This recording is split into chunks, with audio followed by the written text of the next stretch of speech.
Hello, ladies and gentlemen, boys and girls, and welcome back to another tier list video. Today, what I'm sure is going to be an uncontroversial topic, we are going to do a World War II countries tier list. Because surely, people's spirits aren't inflamed by what happened in World War II. Well, surely people don't have strong opinions about World War II.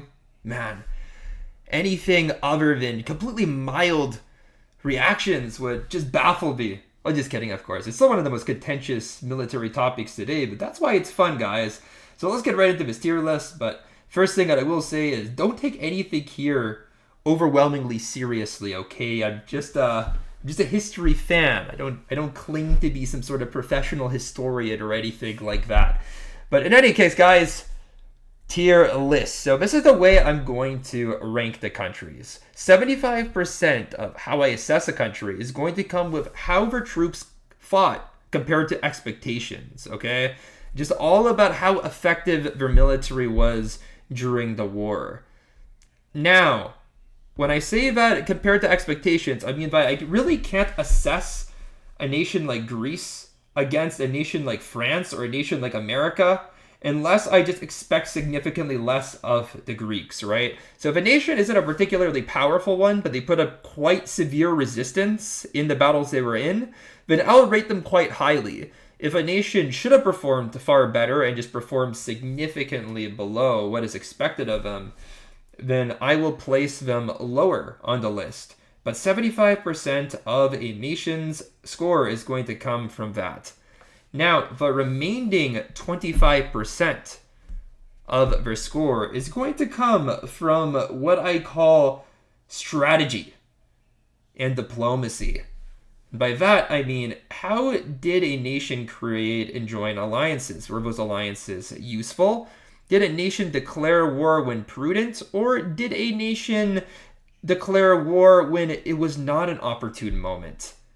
Right? I mean, at the end of the day, of course, these two things are intertwined. An army will be radically ineffective if you're surrounded on all fronts, fighting against nations significantly more powerful.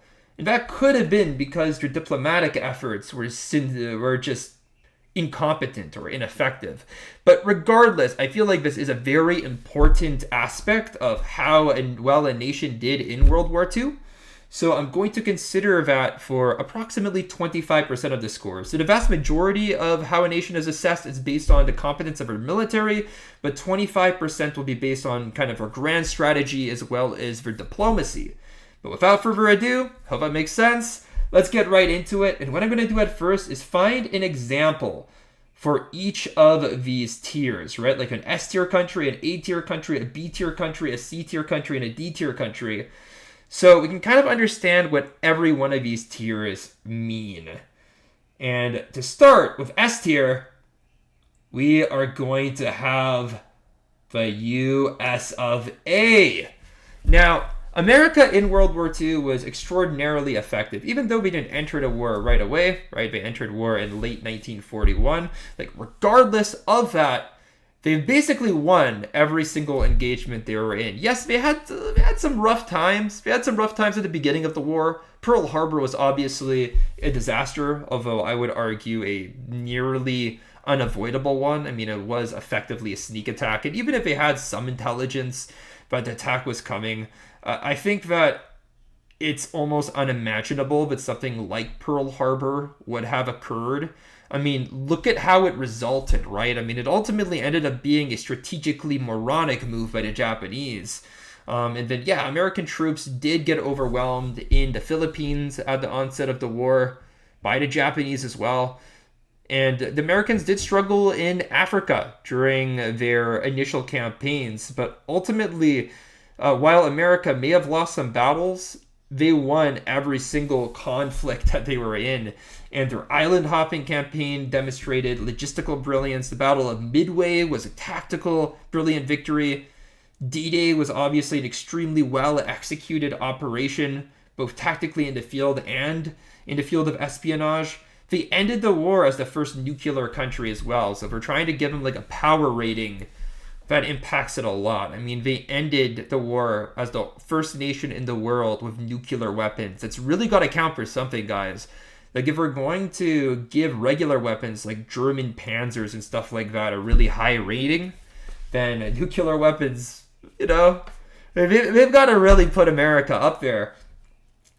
But in virtually every single battle they were in, as we go later into the war, as we stream into 1942 and beyond, they pretty much won everywhere that they went.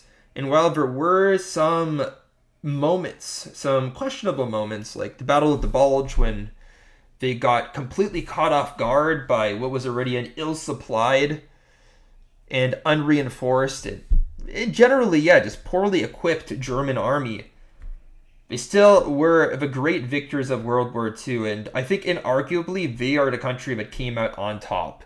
So if I'm going to give them a combat score, I would say it's something like 90%. We get like 90% of their combat score. But in terms of their strategy, I would say that's like 100%. Like, they played this war so intelligently. They weakened their Western rivals in the UK. They basically made the UK get rid of their empire. They became the most influential Western country as a result of the war, the most prosperous economy in the world, and they kept Japan as an ally too. They destroyed Japan and then made it one of their best allies in Asia, which is kind of crazy. So, yeah, America, number one. Now, an A-tier country is a country that had a significant impact upon the war. However, they weren't like one of the humongous difference makers, or maybe their military didn't perform as well as one would expect, or maybe strategically or diplomatically they made some mistakes. So it's still a very good country, but there's going to be like a glaring flaw here. And for A tier, I am going to put the British Empire. The British Empire. I know, guys. I know. You didn't expect them there. You'd think maybe like low S tier or something like that, right? But the British did screw up a reasonable amount of things. I mean, first things first, right? They lost a significant amount of colonies in Asia to Japanese attacks. And these colonial garrisons that they had often outnumbered their Japanese opponents. They lost Hong Kong. But really, like the Battle of Singapore is probably one of the greatest but least spoken about disasters in World War II. I mean, Singapore fell with a rapidity that really defies expectation, and the Singaporean army, like on paper, was extraordinarily well equipped. I mean, yes, the Japanese came with an aggression and speed that nobody anticipated, but the British shouldn't have lost Singapore with the speed that they did. It shouldn't have come anywhere near that. Besides that, the British were completely impotent to stop the French from collapsing. And besides that, I know that the Battle of Britain is celebrated, and rightfully so. I mean, it really does demonstrate the resilience of the British people to be able to withstand the Blitz for as long as they did. However, if the Germans continue to attack, and they had the air power to do so, I think it's actually pretty common knowledge that the British would have actually lost the Battle of Britain, their air force would have collapsed, and the Germans could have definitely launched an invasion over the British Channel. And potentially they could have overwhelmed the country. I mean, I feel like while tactically they performed well during the Battle of Britain, it really was a German strategic error that prevented the Britons from losing, or rather allowed the Britons to win. Now, I'm not saying that the British overall in the war did poorly. They were on the winning side. They had some humongous victories in Africa, in the Middle East, where they took a lot of Vichy French-controlled colonies. And of course, they did take 2 beaches during D-Day as well. And they were a massive part of the reconquest of France away from German hands. So, at the end of the day, like, the British did do plenty of commendable things in the war, but I feel like they had too many massive failures to be considered in S tier.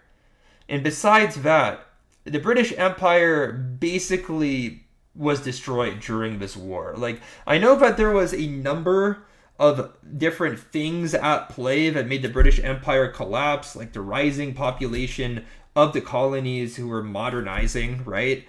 The British population simultaneously was going down, as you would expect of a kind of a country that had been industrialized for a long time.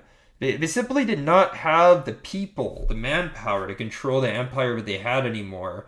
And the losses, as well as political control that they lost in World War II, was kind of the final nail in the coffin. But still, I feel like they don't deserve S tier because of the failures that they had.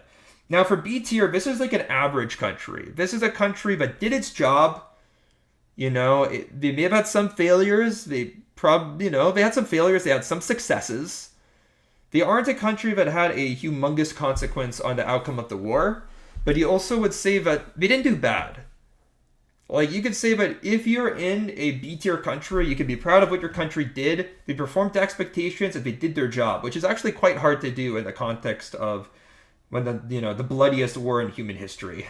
It's hard to perform to expectations. And for that, I'm going to put Canada. Obviously, Canada was not a game-changing player, but they did take a beach during D-Day. They were involved during, the retaking of France, the liberation of Europe. There were French troops in there were Canadian troops in colonial areas as well. There were Canadian troops that got captured in Hong Kong. There were Canadian troops that were involved in the Africa campaigns. They were a worthy helper to the Allies. And of course, they did send valuable supplies that were often attacked by German U-boats across the Atlantic. So ultimately, I do feel like Canada can be placed in B tier. They did their job, but they were not the most consequential power. Now for C tier, this is a country that wasn't like a complete failure, but I would say that the country is more known for its failures than successes in the war. A country that's in C tier is a country where the army performed below expectations. However, it was not a complete disaster.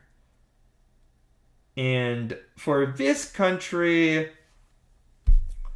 kind of hard to find a C tier country, to be fair, because like so many of these countries were just blitzkrieged by the Germans.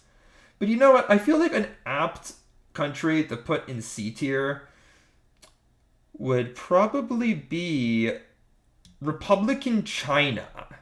I think Republican China here, because like at the end of the day, China was a nation with immense problems, guys. I mean, they've been going through constant civil wars ever since the Qing dynasty collapsed. I mean, this was a country that was tired just because of the wars against themselves. And it was already well known that Japan was immensely more powerful than China. I mean, the Japanese had repeatedly humiliated the Chinese in the lead up to World War II. And the Chinese, they were pretty constantly in a state of humiliation because of all the European concessions on their territories. I mean, this was evidently not a very powerful country. However, the Republican Army did bravely stand its ground. They did fight. I think that they managed to hold Nanjing for like a month against overwhelming Japanese brutality, which, if you want to explain one reason why the Japanese went crazy in that city, of course, not a justification for why they did, but if you want to understand one reason why, it's because the Republican Chinese army, the best part of it anyway, basically suicidally defended the city for a month, causing quite a bit of anger amongst the Japanese troops. So I would say C tier is pretty apt because we did end up losing. Let's not sugarcoat it. The Republican Chinese were not completely destroyed because Japan simply did not have the resources, nor manpower, nor ability to control the entirety of the country. They could only overrun a significant amount of territory and capture what was close to the coast. However, let's just say that the Republican Chinese, they were overwhelmingly losers in the war, and they were not able to score significant victories at all. So that's why I would say here, like, they put up brave resistance, but they weren't able to win. That's why I think C tier is fair for them. Now moving on to D tier, this is a country that failed. Denmark. If your attempt at resisting a foreign power that's attacking you lasts around 24 hours, you go in D tier. Any country that just capitulated, they go in D tier. That's D tier, guys. C tier is like you fight bravely but lose. D tier, it's either you fought so poorly that I have to put you in D tier, or you just didn't do anything. I feel like if you fought poorly, that's almost worse than not doing anything, because then why did you fight? You know what I mean? Like, it's just a waste of time then. It's a waste of life, it's a waste of time. So I hope that kind of explains and gives you a vibe of what type of country is going in each tier. I expect the majority of the major combatants to go in A and S, with the notable exception of one country, and I'll let you guess what it will be. But yeah, guys, let's just get right into it. I think I can definitely do a decent enough job with the vast majority of these nations. And let's start with something that's bound to not be contentious at all. Nazi Germany. The big bad wolves of World War II. At least that's my impression of them. Maybe some of you will think otherwise. Damn Hoi 4 players. Now, anyway, Nazi Germany, right? Nazi Germany undoubtedly gets a very high rating when it comes to their combat effectiveness. Like, you simply cannot get around it.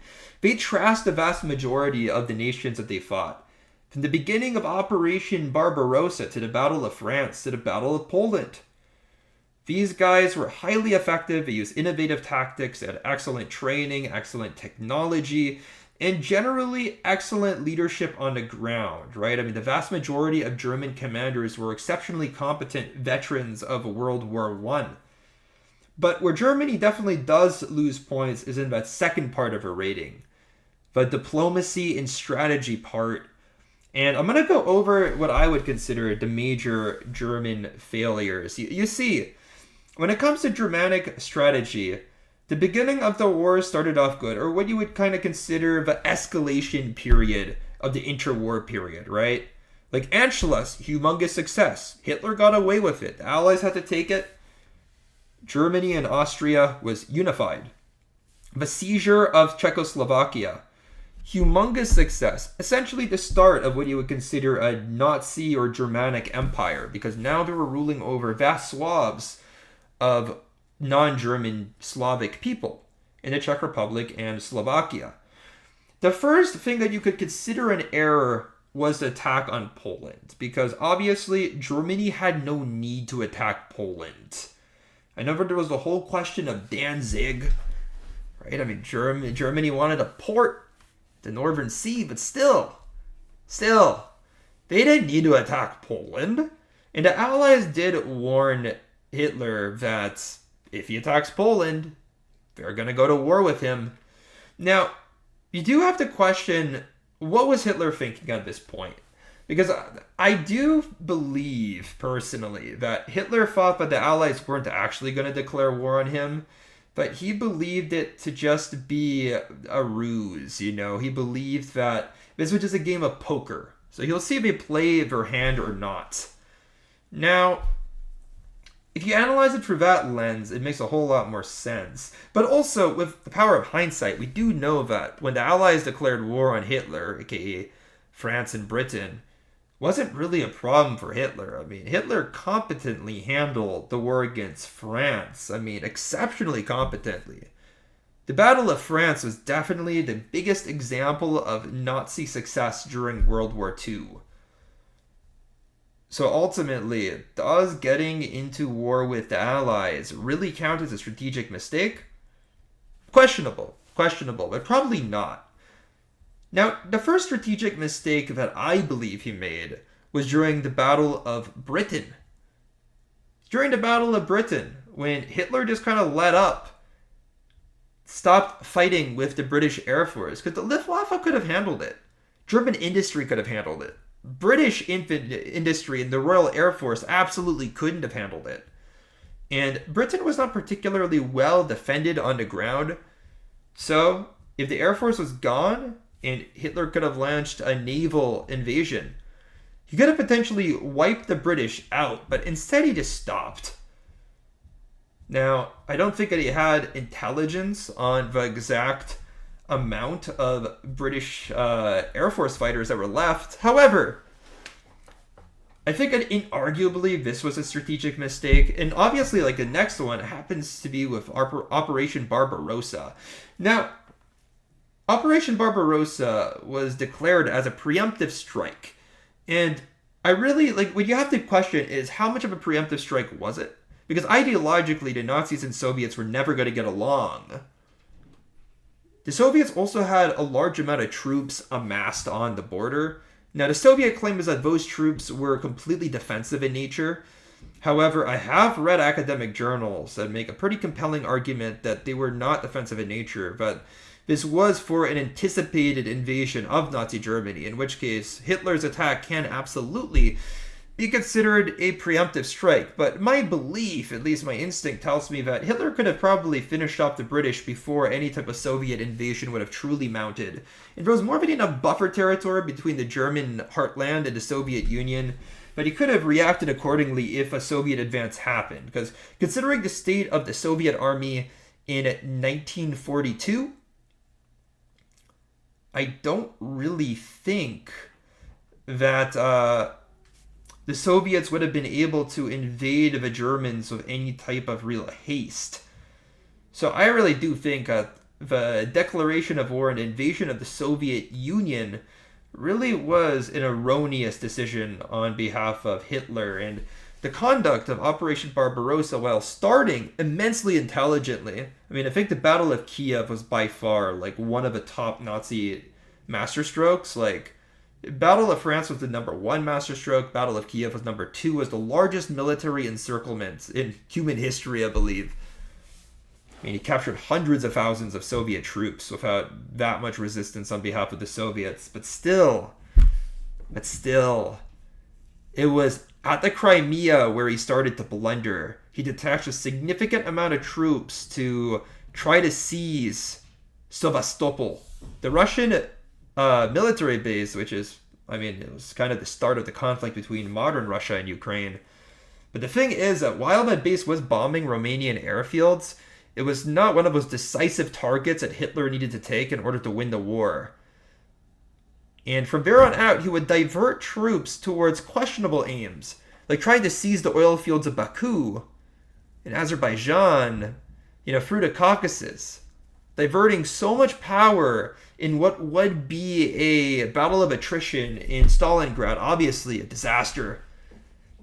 Spending so much time trying to take the Crimea, kind of not that smart. Diverting plenty of troops away from Moscow towards St. Petersburg. So strategically, I feel like that's where the Nazis suffer. So we're going to get S tier, but there will be some nations that go above them. And I think it's fair to put America above the Nazis. Like, even though America did not have the same how do I put this, like, tactical brilliance as some of Hitler's campaigns did have, the Americans overall were so much more strategically and diplomatically intelligent because they didn't have some batshit crazy ideology fueling and motivating all their behaviors. Like, they were in it for themselves, so they conducted themselves industriously, like 100% for strategy. Nazis, not so much.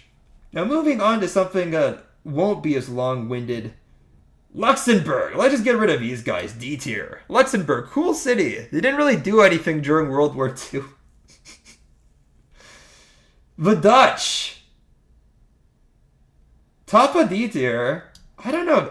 From my understanding, the Dutch didn't really resist the Nazis all that much. It kind of just got occupied, which makes sense. It's not like the Dutch were some sort of, extremely powerful nation at this point in history. They're kind of just chilling.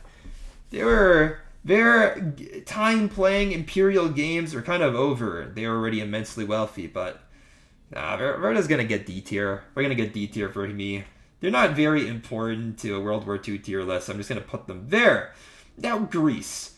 Greece dealt one of the most humiliating defeats to any nation that dreams of imperial conquests in modern history. They basically defeated the Italians.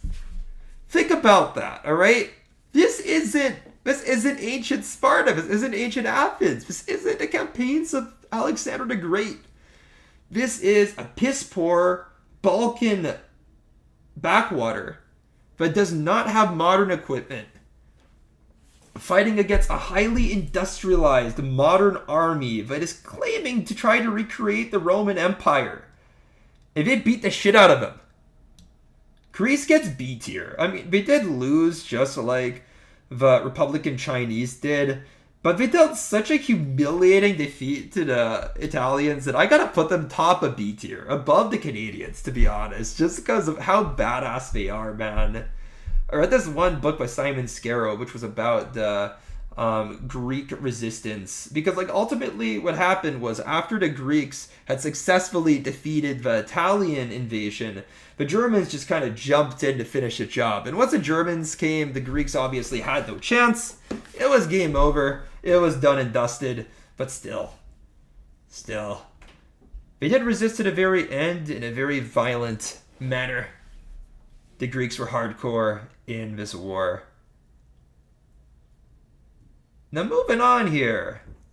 Moving on. What's another good country to do? Let's go to Czechoslovakia. Now, Czechoslovakia, they were for the most part given no choice over what was going to happen to their country. Hitler demanded the Sudetenlands. The Czechoslovaks, because the Sudetenlands were right on the border between Czechoslovakia and Germany. That's where they placed the majority of their fortifications. So at a peace conference, the Allies gave Hitler the Sudetenlands, allowing him to effectively bypass the vast majority of Czechoslovak defenses without having to even endanger a single one of his men. And then he just took the rest of the country, and there's nothing that they could have done. I mean, I have to put them in D tier. But they really didn't have a chance, to be completely honest. They really didn't have a chance here. The Czechoslovaks, they would have just gotten destroyed one way or another. And that's all I can really say about it. Now, moving on to the next nation that we have here, we have the Soviet Union. Let's do the Soviet Union here. This one might be a little bit controversial. This one might be a little bit controversial. A lot of people think that the Soviet military in World War II was absolutely disastrously horrible. I don't believe that personally, but I'll admit fully to my bias. My family background comes right from here, guys. So to be entirely honest, I'm always gonna be biased towards the nation of my grandfathers. And my great grandfather from both sides fought in World War II, so how can I not be a little bit biased towards them? But let's look at the facts here, guys. The Soviet military did beat the Japanese in 1938 with their apparently completely trashy, useless military at the beginning of the war. When the Soviets had good leaderships, even with their inferior equipment, they were able to win. And to be fair, like, the Japanese didn't have particularly strong armor. And of course, the Soviets didn't have particularly good armor at the beginning of the war either, right? The Soviet tanks and armored divisions, as well as the Air Force, was notoriously ill-equipped at the beginning of the war. But the Japanese also had very high morale troops, right? So let's just put it like this. If the Soviets were able to win the Battle of Khalkhin Gol, this isolated example does demonstrate, but the Soviet infantry must have been relatively good throughout the conflict, relatively decent, because this kind of lack of armor, this lack of air power, this was kind of a standard thing on both the Soviet and Japanese side. So reducing all of that means that they both had reasonably, the Japanese infantry was objectively good, so the Soviets were able to handle them with mostly very infantry. Then I think it stands to reason here. That the Soviets had a reasonably decent army. Now, they were just completely outclassed by the Germans at the beginning, and similarly to the French, they could not handle German tactics. So, in my belief, that's really how you explain the Soviet disaster at the beginning of the war. That's how you explain it. They weren't an absolutely horrible army. They were just mercilessly outclassed by what was the best. But going later into the war, the Soviets became more and more competent. Of course, we did have Lend-Lease. But they did become better and better, undeniably. The Battle of Kursk was a Soviet masterstroke. Operation Bagration was a Soviet masterstroke. The invasion of Eastern Europe was incredibly rapid and was intelligently done. The Soviet Army's obliteration of the Japanese army in Manchuria after Germany was defeated demonstrates that by the end of the war, the Soviets had a modern infantry which was exceptionally effective. So because of that, I would say that I'm going to put the Soviets in S tier. They are going to go below Nazi Germany, though, because the Soviets did have a huge amount of disasters in the war. And just micro disasters at the end, too. Like, there were certain parts of our kind of like campaigns in Eastern Europe where we just lost way too many men, but of course they could afford to. They had nearly infinite manpower, but still. That's how I'm going to assess the Soviet Union. Now, moving on to the next country. What shall we pick? Let's go for Italy. Let's go for easy pickings here. I'm going to put Italy in D tier. Outside of some heroics in Africa, and I'm not talking about the invasion of Ethiopia, which was a complete and utter disgrace, but outside of some heroics in Africa, when Italian troops were under the command of General Erwin Rommel, Italian troops consistently performed completely terribly in World War II. They lost to Greece.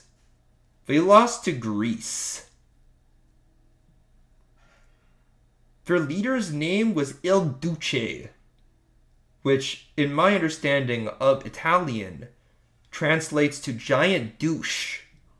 He looked stupid. Look at it, guys. Look at this guy. Mussolini. Look at this guy. He looks dumb. How does this guy end up being your leader?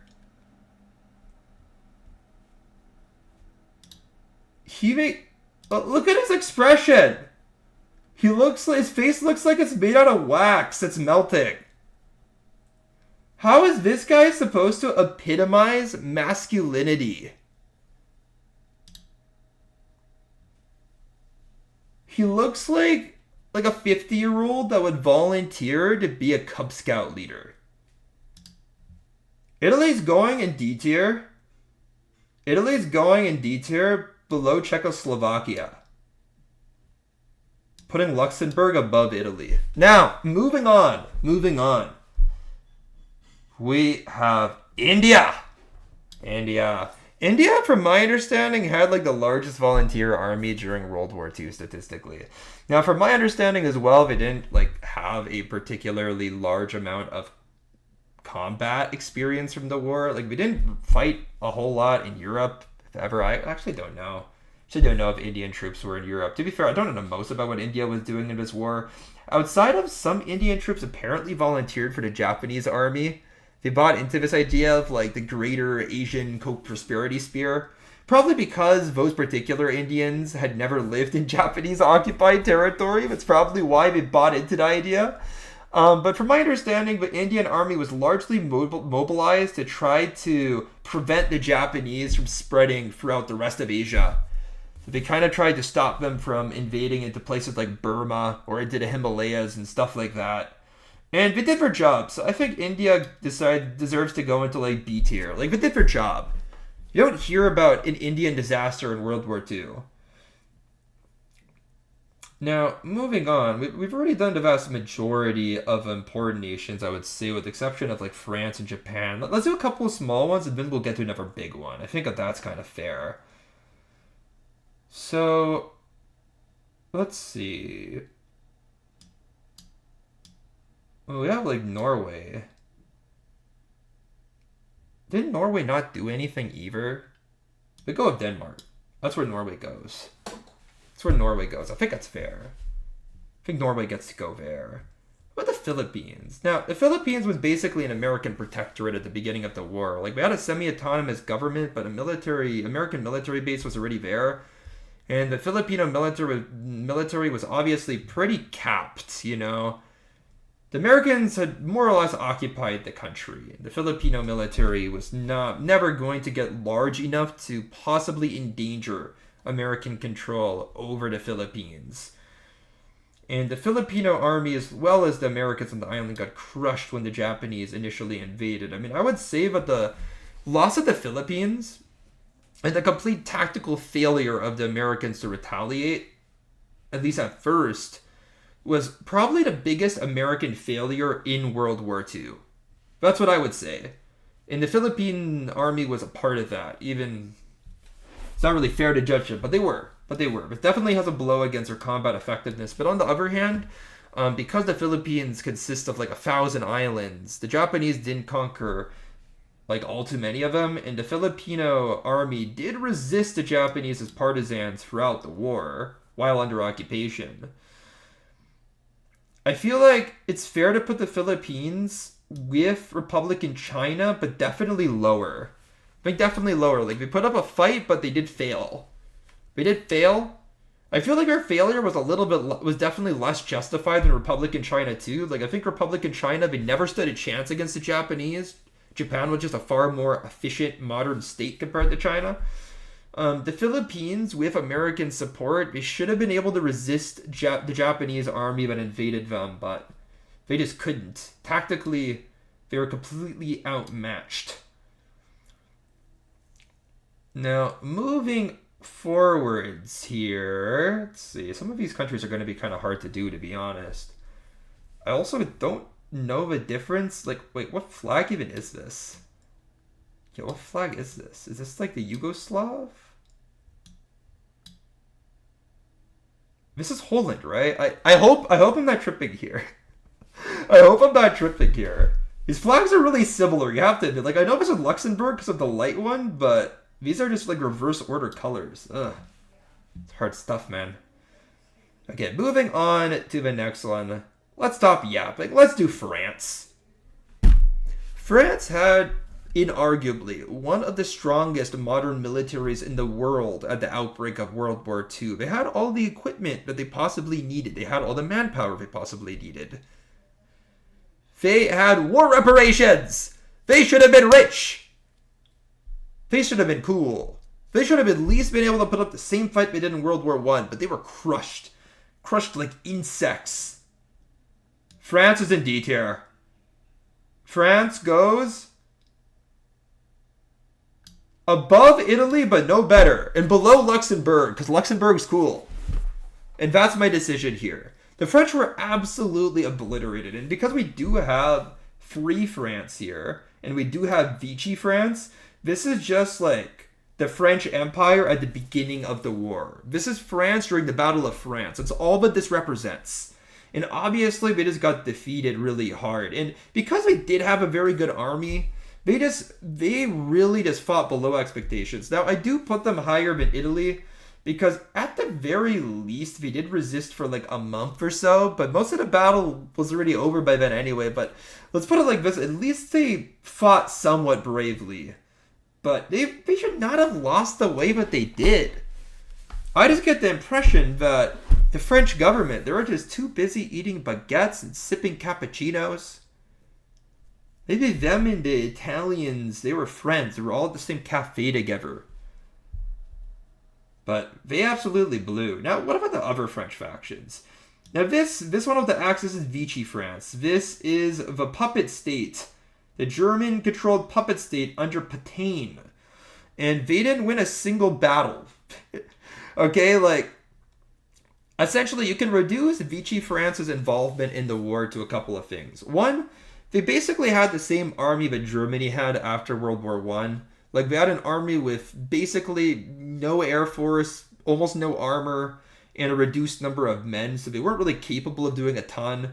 Now, the Vichy French, they did remain in control of much of France's colonies, but those colonies were invaded very quickly by the British.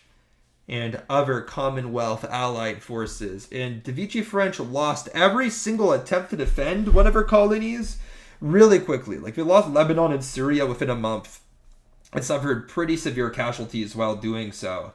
Vichy French troops did join the Germans in the invasion of the Soviet Union. Like, I think famously, I remember watching in this Russian-made documentary that apparently General Paulus, the German commander that was in control of the Battle of Stalingrad, apparently during his speech to his troops, he said that German and French troops fought together under Napoleon, and here we are doing it again. Meaning that there were Vichy French volunteers that were with the Germans during the Battle of Stalingrad, but I don't know, guys. Like, ultimately, I don't think that Vichy France has any accolades during World War II. And, I mean, the main thing that they were good at doing is just rounding up for Jewish populations and doing really anti-Semitic things to them. So, I don't know. Beyond, like, bullying a bunch of normal people, I don't really think that they did a whole lot. So I'm putting Vichy France down here. I think that this is pretty fair. At least they did fight, but they're not cool like Luxembourg, so we're putting them down there. Now going on to another nation. Let's do a hard one. Let's do Poland. Now Poland had no chance to survive in World War II. I see them kind of like a Greece situation. They got tag teamed by the Germans on one side and the Soviets on the other side, which is actually kind of funny because I feel like the vast majority of like Poland invasion narratives, they don't mention, but the Soviets were there as well. Like, it's always like, oh yeah, it's the Germans being evil. But, like, the Soviets, they partook equally in the evil thing. So, I don't know, man. I feel like... Well, I mean, okay. I feel like when it comes to, like, Polish resistance, I mean, they did crumble before the Germans. They did put up a much better fight against the Soviets, which is not super remarkable. The Soviet army was definitely worse in 1939. But it's not like they did a whole lot during the war. I feel like I have to put them in C tier. I'll put them above the Philippines because they faced much greater adversity and managed to hold on for kind of like the same period of time. But I feel like I have to put them here. Again, we didn't really have a chance though, okay? Like, I have to judge what's in front of me. I guess, you know, maybe they should have tried to, like, make a crazy alliance. They should have gone fake communists to prevent the Soviets from invading and then changed their mind. They didn't do the 4,000 IQ move, so they go in C tier. Now what else we got, guys? We're starting to fin the list. Let's do another French faction. Here we have the Free French, under the control of Charles de Gaulle. Now, Free France was kind of like a spreading thing during World War II, right? It just started with the government in exile in London, but as the Commonwealth invaded more of Vichy France's colonial territories, the Free French became in control of them. They started to raise troops from there, and, you know, Free French troops did participate in a lot of theaters of war. They participated in the invasion of Italy. They participated in the African campaigns. We did participate in several different campaigns in Asia. They did their job, but we also can't say that they were a power player. If anything, they're kind of there to promote Allied legitimacy and increase morale, but I feel like Free France, like, you can't really point to a single situation where Free French troops performed poorly. That's why they definitely go in B tier with the other factions that didn't really like make like a huge difference here. Definitely don't have the same combat effectiveness of any of these, I would say. Let's put them in B. I think a B is a pretty fair place for Free France. Like, they literally, like, don't forget, guys, this Free France was basically a government in exile, but slowly got back in control of certain territories. So I feel like B is kind of fair. Like, relative to expectation, they punched above their weight or at the weight that you would expect. So I think a B is quite fair. And moving on to another nation that punched above expectations, we have the Finns. Now, the Finns, of course, are supposedly the happiest people in the world, so surely we're not going to be upset by whatever I give them here. Now, the Finns during World War II, they participated in one war. It was against the Soviets, and they lost. And did Finland really have a chance against the USSR? No. No, like, materially, it's just not anywhere close to the same level of production capacity between these nations. Now, the Finns did inflict brutal casualties on the Soviets, mostly due to Soviet tactical blunders. Just, again, it's like, people will say, like, this is just evidence of how horrible the Soviet army was in this time period. But remember that the Soviets also won the Battle of Khalkhin Gol against the Japanese in the same period. Of course, they're on other sides of the world. Maybe the Soviet army in the Far East was far better than the one in the West that invaded Finland. But Finland, I feel like they definitely put up a Greece-like resistance. Like, they inflicted way more casualties on the Soviets than the Soviets inflicted on them. They had that crazy sniper dude. You know, I have it on good authority, but they also outdrank the Soviets. So I would say that Finland, the thing is that the Greeks actually beat the Italians. The Finns lost the war. But I feel like Finland, high B tier above Canada, is pretty fair. That's where I put Finland. Fight me if you want. Drink some vodka if you agree. Finland is in B tier. Getting to the final stretch, folks. What can I do which will upset people? In one, I can declare I don't know which one of these is Australia and which one of these is New Zealand. Why do we have the same flag? What the hell? We'll figure it out later, guys. We'll figure it out later. Bad decisions were made. Let's do Japan. It's the only major combatant left on this list, unless this turns out to be some crazy power I'm not aware of. I still don't know what this is. Ugh. Okay, so Japan. Japan in World War II, in my opinion, gets overrated. Because you have to actually think, like, who did they beat in World War II?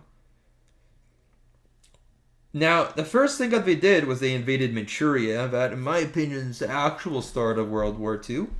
They invaded Manchuria.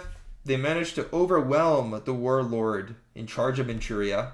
So it wasn't Republican China just yet. And they installed their own puppet government in Manchuria. It's the first thing. Now, the Japanese state absolutely should have won that. They were fighting against a vastly inferior power. Next, what did they do after that? They went to war against Republican China, as we covered before. Republican China had no chance against Japan. Like, until more modern times, no Chinese state would have had a chance against Japan. The entire, like, modernizing period, Japan was so much ahead of the Chinese. Just the Chinese political system did not help the Chinese government become powerful. Nor did the constant stream of foreigners that like to invade the country. So ultimately, they invaded China. They should have won that war. They did. And the vast majority of European colonial garrisons that they overwhelmed once they went to war with the West, I also believe that those weren't particularly challenging battles for the Japanese to win. I mean, the most impressive victories were definitely the Philippines and Singapore. But places like Hong Kong or French Indochina or something, I mean, they were going up against probably a motley mix of second-rate troops. I mean, there were Canadian irregulars in Hong Kong when they took it. Like, I don't think that the European powers were garrisoning that many of their colonies that effectively, because they didn't really expect this to happen, you know? Wasn't really their priority once a war erupted in Europe either. So, at the end of the day, I would say that the Japanese, like, a lot of their success can be attributed to the weakness of their opponents. And while we did fight exceptionally hard against the Americans, you can say that the whole decision to attack Pearl Harbor was not a preemptive... Like, it was not a preemptive strike. Like, Hitler's attack on the USSR, there are arguments, there's evidence for it being a genuine preemptive strike. The Japanese attack on America, that didn't need to happen. America was Americans didn't even want to enter a war. The Americans had problems at home. They brought their own destruction upon themselves, and they get nuked, which is a massive skill issue. So I'm putting Japan in A below the British. Like, obviously, Japanese troops were extraordinarily effective. But look, they lost a battle against the USSR in 1938. They did end up losing against the Americans pretty hard, and after the Battle of Guadalcanal, there was absolutely no recovery. Frankly, after the Battle of Midway, things are basically sealed. It was just a matter of how many casualties the Americans are willing to stomach, which ultimately it was enough casualties to knock the Japanese out. The Japanese got obliterated by the Soviets in Manchuria in 1945 as well. Just at the end of the day, the Japanese overran a lot of territories, but their army was not of the same caliber of the S-tier countries. Like, what do you say about Japan's army is equivalent to Soviet, Nazi, or American? When any of those armies were in their prime, they could have obliterated the Japanese. And Americans did, while simultaneously supporting the war in Europe as well. The Japanese did not support the war in Europe in the slightest, so yeah, I'd say Japan in A tier is fair. They're definitely more powerful than any of these B tier factions. I like where Japan is here. I think Japan deserves where they're placed at the moment. Now, a lot of the countries left here, they were countries that were like Axis countries for most of the war, became allied countries later when either Soviets or allied powers liberated them. A lot of these nations provided support for Hitler's campaigns, provided troops to help go into the east. What I can say is that Bulgaria didn't do a lot of fighting in World War II. The vast majority of Bulgarian troops that were allied with the Axis, they were just sent to places like Greece to act as a garrison, so the far more superior German troops could be spent fighting the Soviets and stuff like that. The Bulgarians surrendered the moment that Soviet troops entered their territory, and then they became communists. How pathetic. They bent the knee right there? A proud Orthodox country like Bulgaria? And their king died during the war. Skill issue. I'm putting him behind Luxembourg. But in front of France, because they didn't do as stupidly as France. Bulgaria goes in front of France. That's what I would say. Now, what else do we got here, guys? What else do we got here? This is South Africa, isn't it? I've been avoiding this one because I have no idea what the crap South Africa did in World War II. What did South Africa do in World War II? Surely they're part of the African campaign, right? Was South Africa in World War II? This is the type of content that you tune in for. They participated in World War II. They fought in the East Africa campaign to capture Malagasy. They helped capture Madagascar. That's pretty good. Because if you want to fill animal, like your zoos up with animals, you need Madagascar. So Allied morale must have been bolstered by the capture of Madagascar and all the animals it provided for their zoos. But to be fair about it, we're part of the Battle of El Alamein, which was a significant battle in the African campaign. And apparently there was an armored division in Italy. It seems that they're just one of those... From what I'm seeing here, they're just one of like the Commonwealth powers that just helped out. And I feel like all of them kind of deserve to be grouped. Like, all of them did their job. None of them did horribly poorly. I'll put Australia and New Zealand as kind of like low B. Because they didn't get run over. Like, literally none of these nations got run over. But out of all of the allied countries, undeniably Canada definitely had the largest impact because they were there on D-Day, and more of her troops fought in Europe than any other Commonwealth country besides the UK, obviously. But I would put them all in like low B tier, just because none of them lost like catastrophically.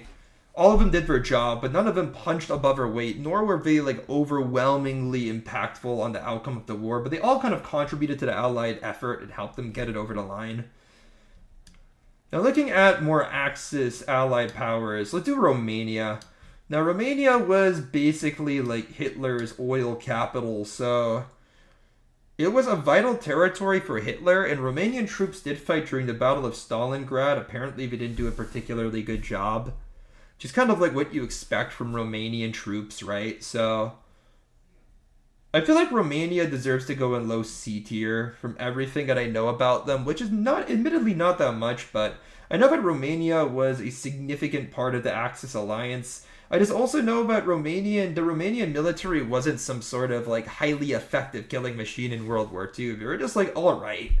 They were just like alright, but they didn't just like capitulate right away, just like the Bulgarians did, who were more of a garrison. I know that the Romanians played a much more active role in the fighting.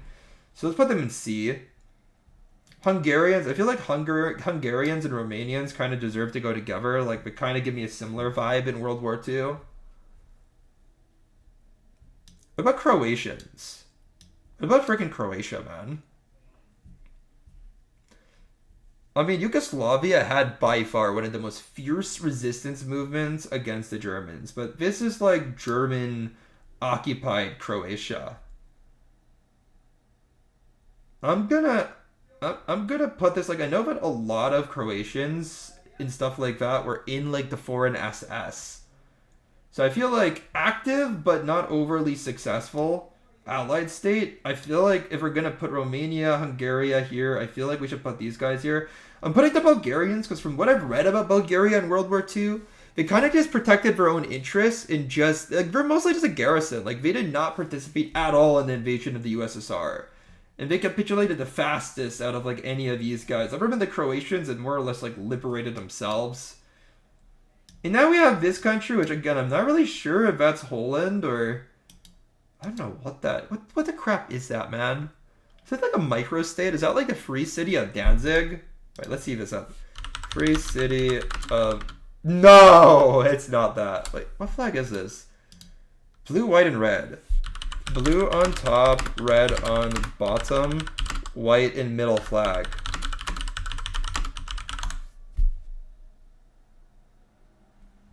Wait. This one. Wait, this is the Netherlands? Wait, no. It's blue on. It doesn't say here, does it? That's Kingdom of Yugoslavia! Let's go! No wonder I didn't recognize it. Dead-ass country. Okay. So we have Belgium and we have the Kingdom of Yugoslavia. And from my understanding, the Kingdom of Yugoslavia, like, they had a lot of partisan movements throughout the country. But they did just kind of... They did lose. They did lose pretty freaking hard against overwhelming odds. They weren't going to beat the Germans, obviously. You know, my vibe that I'm getting here is similar to the Philippines. I don't know if I can put them above or below. They're up against a completely different opponent, a completely different context. I'm going to put them below. That's what my instinct is telling me. And now we have, last but not least, Belgium.